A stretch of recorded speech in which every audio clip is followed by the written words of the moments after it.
Hi guys, this is me, Picha.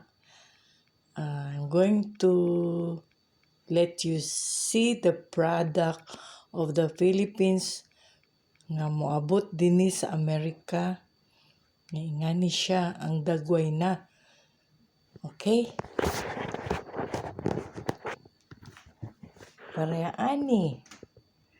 Magluto kag ginataang langka, nakaingani na siya.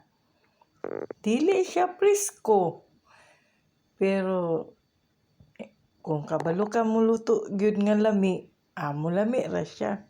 Pero ngani na siya guys. Kuan na siya, nakaputos ang ilang malunggay. Ngani na guys, sa ato hagpato na to sa punuan guys. Pero dini ngani na siya. Naka-plastic na lang i-freeze. Ang pandan, screw leaves, lami man ni sa maglungag ka. Butang nimo ang dahon ya. Magimo kag puto or anything, butang nimo. Pero nakaingani na siya guys, oh. Naka-plastic na lang siya. So, sa laktot nga istorya, ang pagkaon nga moabot dinhi, gi-freeze na siya. So, dili na ka-presko.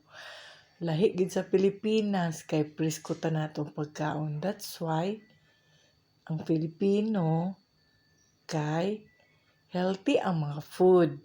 Kay presko man. Okay? Ako lang gipakita kani sila guys. Kay para kabalo mo kung unsa ang food nga gikan sa Philippines nga maabot dinhi sa Amerika, dinhi sa amo sa California. Okay?